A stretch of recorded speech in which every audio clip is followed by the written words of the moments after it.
We're here in Vancouver for the 2018 BLG Awards. We're with Javon Masters, the AUS male nominee, now a UNB alum. It kind of feels strange to say that, but how's life been as a graduate of the University of New Brunswick? It's been good. Still working on my game, obviously. It feels great to finally get my degree as well in sociology in my B of A. And just to be back home, just to know I'm a UNB alumni now, it's kind of surreal, like you said. It goes by super fast. Like those 5 years really went by super quick, but I will never forget my time at UNB, and that place will always hold a special place in my heart, really. Over the next couple of years, I'll definitely make my trip back and just see how the whole campus has progressed and stuff like that. So just being here at the BLG is just a culmination of all the hard work that we at the institution have done over those 5 years, really. So the U Sports annual general meeting is here in Vancouver in 2018. Yourself, Paloma Anderson from Acadia, are here representing the AUS. Just tell me a little bit about your experience so far since you've hit the ground here in Vancouver. It's been phenomenal. I mean, all the nominees are getting so along with each other. I mean, we've been able to just talk like university sports, how university sports can improve in the next coming years and stuff like that. So, and the trustees have been really welcoming of us as well, just giving us some knowledge that they've experienced the last couple of years. So the whole experience as a whole has been phenomenal. I mean, I think we have some other stuff planned today that we're going to get into, but for the most part, all of us are really getting along. We're just trying to get used to each other, just pick each other's brains, and just become, at the end of the day, it's this is a prestigious award, and like these memories will last a lifetime, and these bonds will last a lifetime too. So for us to be able to share one seat here and be nominated from all the conferences in the country is just great to see, and university sports in Canada is going a long way. Yeah, the Varsity Reds have had an incredible run in these awards. 2 years ago, Jordan Murray was here as a nominee. Last year, Phil Maillet was in Calgary with us and ended up winning a BLG. Of course, the second Varsity Red to win after Rob Henniger in 2008.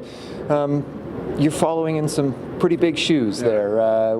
What kind of pressure is there, or is there pressure that you've put on yourself with what's going on this weekend? I don't think I've really put any pressure on myself. I mean, all my accolades and stuff really speaks for itself. I mean, I'm going to talk to the trustees and stuff like that and just try and give them not a piece of my mind, just to harp on like what I've been able to accomplish and what I've done for the university and stuff like that, and for the conference as a whole. But at the end of the day, I'm just so honored to be at the seat here and just be recognized as one of the top 4 male athletes in the country out of a possible, 12,000 or something, is pretty phenomenal. So just to be in that seat right there and just talk university sports and just talk about life in general, because at the end of the day, you can play university sports or sports in general for a little while, but at the end of the day, you got to focus on being a better person as well, and for you to be able to do that through sport is just phenomenal. So I'm just honored and I'm just honored to be here sitting at that seat. You and your teammates had one heck of a 2017-18, the first AUS championship for the Varsity Reds in 51 years. You left the sport, or at this level anyway, as the all-time leading scorer, both at the U Sports and the AUS level, among other accomplishments.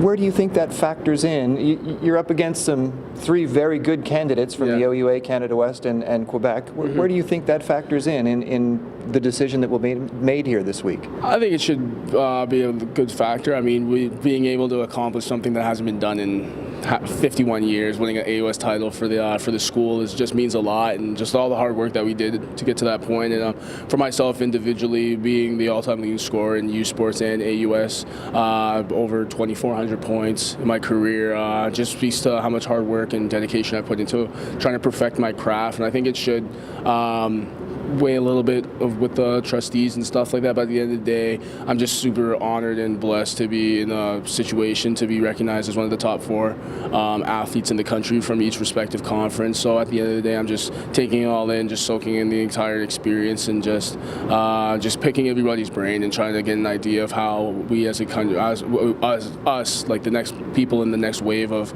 sports like representatives in Canada, can move the sport forward and move U Sports as a whole towards where we want it to be, which is recognizable on an international scale. Your last official act as a Varsity Red is being here this weekend, and I think a lot of Varsity Reds fans who followed you over the 5 years want to know what's next for Javon Masters? What can you tell us about what lies beyond from this weekend? So after this weekend, talking about pro opportunities with my agent as well. I recently signed with my agent, Demetrius Seymour of Blacktop Management. So we're discussing pro opportunities, whether it be down south, whether it be over in Europe. I'm not really worried about that. I just tell him you're the agent, you control that stuff. You just bring me the opportunities and let me focus on only what I can control, which is trying to get better and perfect my craft as much as possible, which is basketball. So that's pretty much the next steps, and then afterwards, hopefully get into social work, become a guidance counselor, go to teachers college, stuff like that. Just be a mentor for the next wave of students and younger generation that we have coming up here in this great country that we have. But as of right now, I'm just focusing on myself and just how I can be the best basketball player and person I can be. So there is basketball in your immediate future, you hope? Yes, definitely, probably. Yeah, we can say that. Yeah, for sure. We just don't know where it is just yet. Not yet. There could be some other places, but as of right now, no idea. I'm just working on trying to be the best basketball player I can be. And it's something you've been doing at UNB for 5 solid years. So I think it goes without saying that anybody who's followed the Varsity Reds over the last 5 years wishes you well this weekend and beyond. Certainly having had the pleasure to work with you for 3 years of those 5, it's been a pleasure. So I'll say it for everybody. Good luck here at the BLGs and beyond, and thanks for this. Thanks, guys. Appreciate it. UNB, it's been a phenomenal 5 years, just everything we've accomplished. I mean, I can't speak enough to the community. You guys have welcomed me with open arms. I mean, I've accomplished a lot of things there, and I know for a fact that now as an alumni, you guys are going to continue accomplishing great things. And for the boys next year, I want to hear about you guys repeating. So keep that banner back in Fredericton, and go Reds, V Reds Nation all day. Thank you. As he likes to say, J Masters out. J Masters out. Let's get it. Thanks, guys.